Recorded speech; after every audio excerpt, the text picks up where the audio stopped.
Hi guys! Welcome sa LA Backyard Layer Chickens at dito nga po sa video natin ay magbibigay po tayo ng update natin sa ika-second month natin sa pag-aalaga po ng mga layer chickens. Dito nga po ipapakita po natin yung mga na-develop nating diskarte sa pag-aalaga ng layer chickens at dito rin po sa video na ito magbibigay po tayo sa inyo ng update doon po sa condition po ng ating mga nagkasipon na mga layer chickens. Kamusta po ba sila? Or buhay pa po ba sila? Kaya nga po magbibigay tayo ng update po sa kanila. At dito rin po ipapakita po natin yung progress ng ating pong pag-aalaga ng layer chickens sa egg production at even po do sa chicken conditions po. Sige po, panoorin po natin yung ating mga videos. Ito nga po yung isa sa na-develop nating strategy sa pagpapatuka po ng ating layer chicken. Isa-isa na lang po natin sila binibigyan ng mga feeds at gamit nga po itong cup na ito, yung green na cup na yan, na sakto po yan sa requirement po ng mga layer chickens natin para sa kanilang meal. Yan, hindi na nga po natin sila binibigyan ng kinakalat natin per row, per cage na po ang pagbibigay natin sa kanila dahil nga po napansin natin pag po yung ikinakalat natin per row ay hindi po nagiging even yung mga feeds. Ito pa lang po yung nakikita nating suitable na strategy para sa 48 heads po, pero baka po pag nagdagdag po tayo ng mga additional layer chickens natin, titignan po natin kung effective pa rin po tong strategy na to or hindi na. Pero po as of now sa 48 heads po na mga manok, ito po yung mas convenient at mas nakikita natin na napapakain natin na maayos yung mga chickens natin. Sinama na nga rin po pala natin yung ating pong mga layer chickens na nagkaroon ng sipon.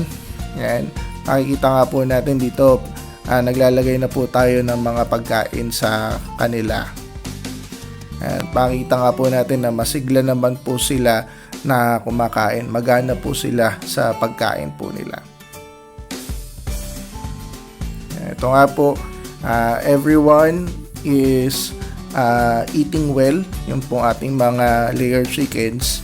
At nakikita nga po natin na nagiging effective po sa kanila nung nabigyan po natin sila ng open water drinker, na yun nga po ang nagiging effect po nun ay maganda yung digestion po nila, kaya nga po maganda rin po yung kanila pong pagkain, nagiging magana po sila. At ito nga po yung evidence ng paggana nila sa pagkain. Dito po makikita natin ubos na kagad yun pong mga patuka dito po sa bottom layer. Sa second layer po meron man po mga konti pa, pero po nakikita natin unti-unti na rin pong nauubos yun po mga patuka dyan. At yun po sa third layer, and kukonti na lang rin po, even though mas marami kaysa dun sa second layer, but malapit na pong maubos yung mga patuka na ito. Yun nga po, dahil nga po maganda po yung kanilang digestion. And we want to update din po dito po sa ating pong mga nagkaroon ng sipon. Ito pong malaki ang palong, regular na po siya nangingitlog every day. Naglelay na po siya ng eggs. At ito naman pong malit ng palong, yun pong huling nagkasakit. Naglelay na rin po ito ng eggs, kaso nga lang po puro soft shell pa at hindi pa po yung regular, hindi pa po everyday siya nangingitlog. Pero po once na nag-lay na po sila ng eggs, update po namin kayo. Yan. Ito naman po yung distance natin sa kanila doon sa karamihan sa layer chicken para po hindi sila makahawa. Ito naman po yung mga eggs natin. Ito po yung 55. Ito naman po yung 45 at yun pong 50. Yun na po yung pinakamaraming nalili. Kaya po wala dito yung 50 dahil po na-i-out na po natin.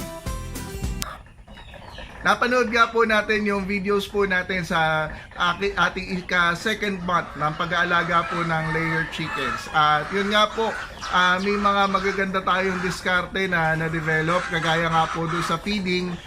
pinapakain na po natin sila na hindi na po yung binibigay sa isang tray, yung binubuhos po yung pagkain, pagkatapos po pinapantay yung patoka para even na makakain ng lahat. Ang ginagawa na po natin ngayon ay tigi-tigisang cup po bawat cages. Doon po sa 12 cages po natin dito sa isang set ng 48 heads. At yun nga po, hindi natin alam, baka dito lang po ito mag-work sa 48 heads. Kaya nga po baka po pagka nagdagdag tayo ng mga bagong layer chickens, meron pa po tayong ma-develop pang mga diskarte kung paano pa po mas mapapagaan yung pag-aalaga po, pagpapakain particularly ng ating mga layer chickens. At yun nga po, na-observe din po natin, simula po nung nagpalit po tayo ng open water drinker, sila po ay mabilis na nakakaubos ng pagkain. Dati po yung bottom part lang po yung mabilis na nakakaubos ng pagkain, pero po yung dalawa na nasa taas ay matagal po nila bago maubos yung kanilang mga patoka. Pero po ngayon sabay-sabay na po nila to nauubos. Yan. Kaya nga po we are glad that we have developed it. Yun po sa open water drinker po.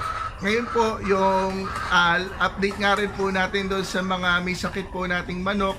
We have decided na isama na nga po sila dito po sa ating mga ibang mga layer chickens, and hopefully soon maisama na po natin sila talaga doon sa mga cages po. Ngayon po kasi even though nandito na sila sa iisang coop, pero po nakahiwalay pa rin po, may distance pa rin po. Dahil po, sabi nga po, advice po sa atin nung akin pong brother, yan, shout out na rin po sa kanya, Black Diamond Backyard, nag-aalaga po siya ng mga fighting cocks.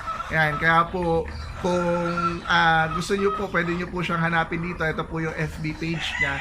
Siya po yung nag-advise sa atin, basta daw po wag lang maisa yung iinuman, hindi naman daw po mahahawa yun pong ibang mga layer chickens. At yun nga pong nung sinama natin sila rito ay medyo maganda na po ang kanilang condition. Medyo nahirapan lang po talaga silang magpagaling dahil nga po exposed sila doon sa weather. Kaya nga po dito po ngayon ay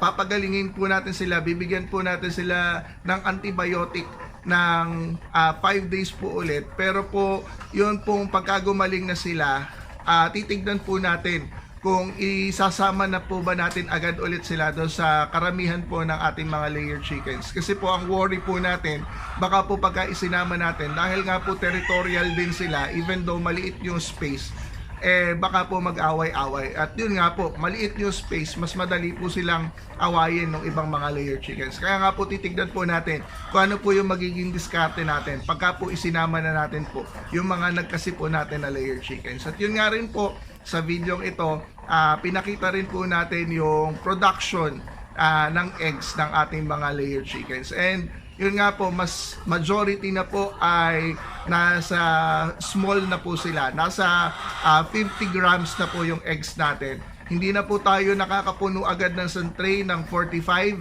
Hindi pa rin tayo nakakapuno ng medium. Kaya nga po, hopefully sa mga susunod naman ay makapuno na po tayo ng mga medium-sized eggs. Ibig sabihin po, nag-i-increase na po yung size ng ating layer chickens. Kaya po, continue to like, share, and subscribe. Continue to support LA Backyard Layer Chickens.